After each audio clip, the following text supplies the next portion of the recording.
अरे ये क्या, हमारे जगन्नाथ जी रिक्शा क्यों चला रहे हैं? आइए देखते हैं इस अनसुनी कथा में। एक दिन की बात है, पुरी के समुद्र तट पर भयंकर हवा चल रही थी। पेड़ बुरी तरह झूल रहा था और 60 फुट ऊंचे नारियल के पेड़ की फुनगी पर चिपके हुए थे बंधु मोहंती। नीचे से उनकी पत्नी कमला झल्ला रही थी। अरे ओ स्वामी, उतर आइए नीचे, इतने बड़े हो गए हो पर ये बंदरों वाली आदत नहीं गई तुम्हारी? बंधु मोहंती ने नीचे झांका। बंधु मोहंती बोले, तुम चुप रहो कमला, तुम क्या जानो, आज श्री मंदिर में ठाकुर जी के लिए जो नारियल गए हैं वो सब सूखे सूखे से हैं। मेरे कन्हैया, मेरे महाप्रभु, ऐसे सूखे नारियल कैसे पाएंगे? उनके कोमल दांत दुख नहीं जाएंगे? यहाँ ऊपर देखो, इस पेड़ की सबसे ऊंची फुनगी पर जो नारियल लगे हैं वो एकदम हरे और पानी से भरे हैं। जब मेरे सखा इसका मीठा जल पाएंगे तो उनका हृदय भी शीतल हो जाएगा। कमला बोली, अरे ठाकुर जी के लिए पूरा जगन्नाथपुरी 56 भोग बनाता है, क्या वे तुम्हारे इस एक नारियल के भूखे बैठे हैं? नीचे आ जाओ, हवा तेज है, हड्डियाँ टूट गयी तो कौन वैद्य के पास ले जाएगा? बंधु मोहंती मंद मंद मुस्कुराए और एक हरा नारियल नीचे फेंक दिया। बंधु मोहंती बोले, वो 56 भोग तो दुनिया के लिए हैं, पर जो प्रसाद मैं अपने हाथों से छील कर दूंगा वो प्रसाद मेरे सखा बड़े चाव से पाएंगे। तुम बस इसे संभालो।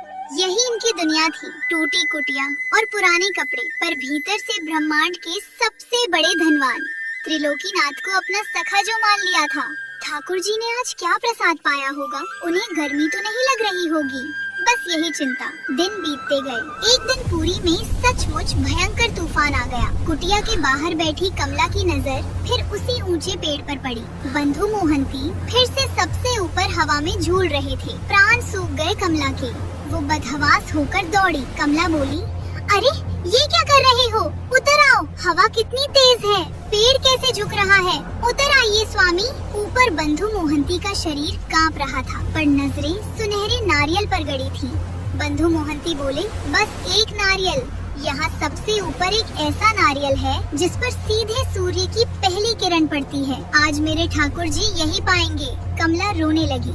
कमला बोली, मुझे नहीं पवाना कोई अमृत, तुम नीचे आ जाओ, ठाकुर जी को मैं रूखा सूखा पवा दूंगी, वे प्रेम से पालेंगे, तुम नीचे आओ। पर जिसे भगवान के प्रेम का नशा हो उसे दुनिया की आवाज कहाँ सुनाई देती है? उन्होंने अपना हाथ ऊपर बढ़ाया, उंगलियां नारियल तक पहुँचने ही वाली थी। तभी समुद्र की ओर से हवा का एक भयंकर झोंका आया। पेड़ बहुत जोर से झुका और थके हुए बंधु मोहंती के हाथ फिसल गए। हे जगन्नाथ! और अगले ही पल धड़ाम, 60 फुट की ऊंचाई से सीधे पत्थरों और रेत के बीच आ गिरे बंधु मोहंती। गहरा घाव हो गया और शरीर निढाल पड़ गया। तूफान के शोर में कमला की चीख दब गई। कमला पागलों की तरह चीखने लगी। कमला बोली, अरे कोई दौड़ो, कोई बचाओ। वो बार बार पति के गाल थपथपाती, पर शरीर में कोई हरकत नहीं थी। तूफान के डर से पूरा समुद्र तट खाली पड़ा था। कमला दहाड़ मार कर रोने लगी। कमला बोली, अरे कोई है, मेरे स्वामी को वैद्य के पास ले चलो, कोई तो सुन लो। जब कोई नहीं दिखा तो उसके भीतर का दुखी भक्त और एक असहाय पत्नी का क्रोध जाग उठा। उसने आसमान की तरफ देखा, आंखों में आंसू थे और आवाज में भयंकर दर्द। कमला बोली, कहाँ छुप कर बैठ गए आप? यही है आपकी मित्रता? ये आदमी दिन रात आपके लिए नारियल तोड़ता रहा, इस आस में कि मेरे सखा मीठा जल पाएंगे, और आपने इन्हें ऐसे फेंक दिया। इतने बड़े हो गए हैं, दुनिया के मालिक बन गए हैं, फिर भी अपने भक्त की रक्षा नहीं कर सकते? अरे पत्थर के भगवान, अगर आज मेरे स्वामी को कुछ हो गया तो तुम्हारे मंदिर के सामने जाकर प्राण दे दूंगी, फिर बैठे रहना अपने 56 भोग के साथ। तभी भयंकर हवा की सरसराहट के बीच एक छोटी सी घंटी की आवाज गूंजी। कमला ने आंसू भरी आंखों से देखा। दूर से एक रिक्शा चला आ रहा था। रिक्शा खींचने वाला एक सांवला नौजवान था। सिर पर पीला गमछा, पसीने से चमकता सीना और बड़ी बड़ी आंखों में एक अजीब सी मासूमियत। वो ठीक कमला के सामने आकर रुका। रिक्शे वाले ने अपनी बड़ी बड़ी आंखें मटकाई। रिक्शे वाला बोला, अरे काकी, काहे इतना शोर मचा रही हो? पूरा समुद्र तट सिर पर उठा लिया। कमला रोते हुए उसके पैरों में गिर पड़ी। कमला बोली, अरे बेटा, तुम कहाँ से आ गए भगवान बनकर? मेरे स्वामी पेड़ से गिर गए हैं, बहुत गहरी चोट आई है, इन्हें जल्दी वैद्य के पास ले चलो बेटा। मैं तुम्हारा जीवन भर एहसान मानूंगी। रिक्शे वाले ने चेहरे का पसीना पोंछा। रिक्शे वाला बोला, लो बताओ, ये इस उम्र में बंदरों की तरह पेड़ पर चढ़ेंगे, गिरेंगे और मेहनत मुझे करनी पड़ेगी। अब बेचारा क्या करे? उठाओ काकी, मदद करो, भारी बहुत है तुम्हारे ये स्वामी। उस दुबले पतले सांवले लड़के ने बंधु मोहंती के चोटिल शरीर को ऐसे उठाया जैसे कोई रुई का फाहा हो। उसने बंधु मोहंती को रिक्शे पर लेटाया। कमला भी रोते हुए बैठ गई। कमला बोली, जल्दी चलो बेटा, घाव बहुत गहरा है। रिक्शे वाले ने आगे पैडल मारा। रिक्शे वाला बोला, अरे काकी, अब इससे तेज क्या हवा में उड़ा दूं? हवा के विपरीत दिशा में भी वो नौजवान इतनी तेजी से रिक्शा खींच रहा था मानो पहियों के नीचे जमीन हो ही ना। रास्ते भर वो बिना रुके बड़बड़ाता रहा। रिक्शे वाला बोला, मैं तो कहता हूँ काकी, ऐसे पति को घर में बांध कर रखा करो। और ये क्या रोज रोज नारियल नारियल लगा रखा है? अरे तुम्हारे ठाकुर जी क्या सिर्फ नारियल ही पाते हैं? कभी कुछ और भी पवा दिया करो। और ये तुम्हारे स्वामी, इन्हें लगता है कि वो ऊपर बैठकर छील कर देंगे तभी ठाकुर जी प्रसाद पाएंगे। अरे ठाकुर जी तो भाव के भूखे हैं, वो तो रूखा सूखा भी प्रेम से पा लेते हैं। कमला रोती जा रही थी।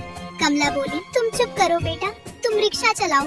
तुम नहीं जानते मेरे स्वामी के प्रेम को, वो तो पागल है उस काले कलूटे भगवान के पीछे। रिक्शे वाला मंद मंद मुस्कुराया। रिक्शे वाला बोला, हाँ हाँ, मैं तो कुछ जानता ही नहीं, सारी अक्ल तो तुम दोनों पति पत्नी में ही भरी है। कुछ ही पलों में वे शहर के वैद्य की कुटिया पहुंच गए। रिक्शे वाले ने फुर्ती से बंधु मोहंती को उठाया और अंदर ले जाकर लिटा दिया। वैद्य जी ने घाव देखा और पट्टी बांधी। वैद्य जी बोले, घबराने की कोई बात नहीं है, चोट सिर पर लगी है, पर 60 फुट से गिरने के बाद भी इनकी एक भी हड्डी नहीं टूटी। ये बहुत बड़ा चमत्कार है। कमला ने राहत की सांस ली। वो पल्लू में बंधी गांठ खोलने लगी। कमला बोली, अरे बेटा, तुमने तो आज मेरे सुहाग की रक्षा कर ली। रुको, मेरे पास कुछ पैसे हैं, मैं तुम्हें देती हूँ। उसने पलट कर देखा, दरवाजे पर कोई नहीं था। वो घबरा कर बाहर भागी। कमला बोली, बेटा, अरे ओ रिक्शे वाले। सड़क खाली पड़ी थी, सिर्फ ठंडी हवा चल रही थी। कमला ने पूछा, वैद्य जी, वो रिक्शे वाला कहाँ गया? वैद्य जी ने पूछा, कौन रिक्शे वाला?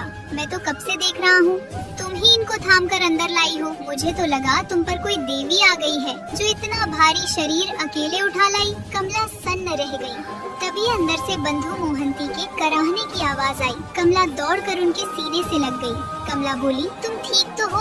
मेरे तो प्राण ही निकल गए थे। बंधु मोहंती ने आंखें खोली। उनके होठों पर एक अलौकिक मुस्कान थी और आंखों से आंसुओं की अविरल धारा बह रही थी। बंधु मोहंती बोले, तुम क्यों रो रही हो? मैं जब उस पेड़ से गिरा, मुझे लगा मैं आज गया, पर पता है क्या हुआ? कमला ने पूछा, क्या हुआ? बंधु मोहंती की आवाज भर आई। बंधु मोहंती बोले, जमीन पर गिरने से ठीक पहले किसी ने मुझे अपनी कोमल बाहों में झेल लिया। उनकी छाती से तुलसी और चंदन की बहुत मीठी सुगंध आ रही थी। उन्होंने मुझे धीरे से जमीन पर रखा और वे मुझसे बोले, क्या बोले? बंधु मोहंती बोले, वे बोले, अरे पागल, तुम गिरोगे तो चोट तुम्हें लगेगी, पर दर्द मुझे होगा। अगली बार से नीचे वाले नारियल ही पवा दिया करो, मैं प्रेम से पालूंगा। इतना सुनते ही कमला वही जमीन पर धड़ाम से बैठ गई। उसे वो रिक्शे वाला याद आ गया। वो सांवला रंग, बड़ी बड़ी आँखें, पीला गमछा और वो शिकायत भरे मीठे शब्द। वो फूट फूट कर रोने लगी। उसने विपत्ति में अपने भगवान को गालियाँ दी थी, उन्हें पत्थर का कहा था, और वे त्रिलोकीनाथ एक साधारण रिक्शे वाला बनकर, पसीने में लथपथ होकर उसके स्वामी को ढोकर लाए थे। कमला ने हाथ जोड़कर उस खाली दरवाजे की तरफ देखा। अरे मेरे मालिक, मेरे सखा, इतनी गालियाँ सुनी मेरी, फिर भी मेरा रिक्शा खींचा। वहीं लेटे लेटे बंधु मोहंती भी रो रहे थे। दोनों पति पत्नी के आंसुओं की धारा बह रही थी। आज ठाकुर जी ने कोई 56 भोग नहीं, बल्कि अपने उन अनन्य भक्तों के आंसुओं का यही मीठा प्रेम प्रसाद पा लिया था। ऐसे हमारे महाप्रभु, जो दुनिया के लिए जगन्नाथ हैं, ब्रह्मांड के नायक हैं, पर अपने भक्तों के लिए कभी एक सखा, कभी एक बेटा और कभी जरूरत पड़ने पर एक साधारण रिक्शे वाला बनने से भी नहीं हिचकिचाते। मेरी वीडियो अच्छी लगी हो तो please like, comment and share करिएगा।